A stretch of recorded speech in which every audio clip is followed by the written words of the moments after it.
Good evening, everyone. I'm Maisa from Genderen, and today I'm here with Nono Leermakers.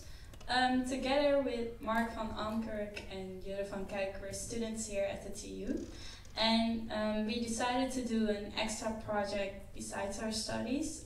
We joined the Honors Academy and specifically the Lightforce track. And in the Lightforce track, we were coached by the Intelligent Lighting Institute, and they gave us they gave us an assignment to make up a project for GlowNext. And because our project is working and running right now at GlowNext, we are here today. Okay, good afternoon, hello.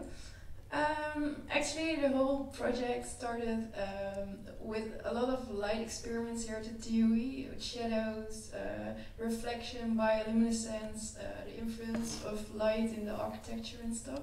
And we did a lot of small projects with that. And finally, the four of us, we were all interested in the influence of light in architecture and the other way around. And since GlowNext is at Stripe S, we decided to just go there and visit it and see what is there and what can we do with all the architecture over there. During our tour, we visited this steel construction, the old the bridges between Anton and Gerard, the old Philips buildings. And we decided to do something and start with it. And we built a maquette. Like this, a mock-up actually, and we just tried with simple bicycle LEDs and a screen. What can we do with this construction, and yeah, what can we do with it? So this was actually the first trial, and this was with bicycle LEDs from above. We just move it like this, and there was a very interesting shadow already on the ground, which was actually very nice, we thought, and we could develop that further to this movie. And here we didn't move it above, but just up and down behind the screen. We just had the screen before the construction, and we moved it like this with multiple lamps, so we just get multiple shadows moving around each other. And we played with the music, so what can music do, and can it make it more exciting or more fun? So these were actually the first trials. And we thought it was very, very interesting, very challenging to scale it up to the final, to the real construction. But there are some problems because the mock-up was just like 50 centimeters, and the whole building is like 30 meters high. So the first thing was, and the most important problem was actually the screen itself, placing the screen before the construction. Actually, the first idea was to put the screen a few meters in front of the construction, because then we could make shadows of the whole construction. But that was not possible because we couldn't attach it to the walls or to Anton and Gerard. It was just only the construction and not anything else. So we had to place it against the construction at one side. So in the end, we only have the back structure, which we can make shadows. But that was okay, and was still very interesting in our test with the mock-up. So that was nice. But there was also a lot of wind and wind forces and stuff.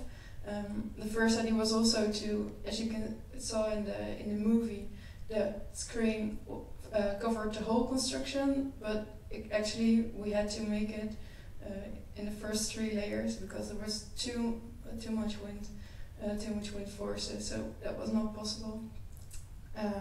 And the screen material, in the end we used a kind of polystretch, which on the one hand could let the wind through a bit, the flow, And on the other hand, you couldn't see the lights really good. So that was nice. So you didn't look into the lamps itself actually.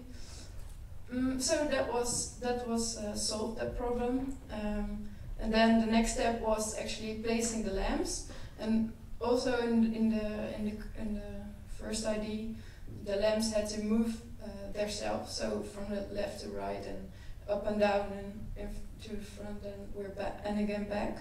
But because of the speed of the music, actually, it was not possible to move that fast forward and back. So in the end, we chose to use a grid of 32 lamps now. So you can move. We can make continuous movements actually from the left to the right in 12 lamps to dim and come up and stuff. So that was actually the best solution. And the final one was actually the music. We had to find a really good music number actually to make it very exciting, fun, and the music had to fit the old function of Anton and Gerard, so the Philips building. So we choose for a kind of industrial music sound, and we think that fit now quite well the main message of the construction and the installation. So I think Maisa will tell more about it. Okay, so after playing with the scale model, we wanted to make more exact movements, and instead of just random things with LED bicycle lights. So we placed our model, we built a 3D model in a computer program Blender, which is like an open source animation program, and we just started to play around and kind of see what sort of movements we could make. And this is a render from the program, so that's why the quality isn't very high. Yeah, but we were just playing around, looking what we could do. And in the previous video, our lamps are still moving around, but since that wasn't possible, as Nono explained, we had to work out some construction behind our structure to place the lamps. And behind our structure there's the lighting stat, which is like a plateau above the way. And we placed on that trusses to kind of create our horizontal and our vertical movement. And on the building beside the structure we placed lamps for the depth movement. And by dimming and putting on and off these lamps, we could still create movement without actually moving the lamps around. So all of these lamps we placed also in the simulation program and the exact coordinates, and we made it so that we could individually turn these lamps on and off. So we could then, from there, we decided to make a whole simulation for the installation. And the simulation we made was actually 3 minutes and 22 seconds long. And this is a movie from the simulation, but this is still in the early stages. And we really put more into it. Now it's still a little boring. But we simulated the whole installation in the program. And then we thought, why can't we use the program to actually control the lamps in the installation? And we figured out how to make a Python script in the Blender code, in the Blender simulation. So this code translates the lamps, and then we translate that to an Arduino code, and the Arduino then translates it to the DMX. In this stage, we're just hoping that it would work, and we were very anxious because we were just like, okay, so now we made this code and we had actually absolutely no idea if it was going to work or not. And while we were busy with that, our installation was already being built. And here you can see that they placed the lamps and of course the screen.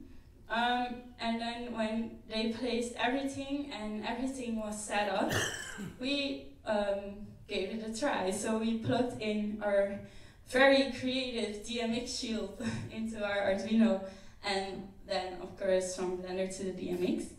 And we pressed play, and we were very, very anxious, but everything just started working on the first try. So our whole simulation controls our installation and all the lamps. And after our first try, we didn't do anything about it anymore. We just press play every night and it loops, and it has been working since the first day, and it's working now. So that's pretty great. And I can tell you a lot more about our installation and the experience, but I think you should experience it yourself. So I'd really like to invite you all to come and join us at our installation at GlowNext. Thank you very much for your attention.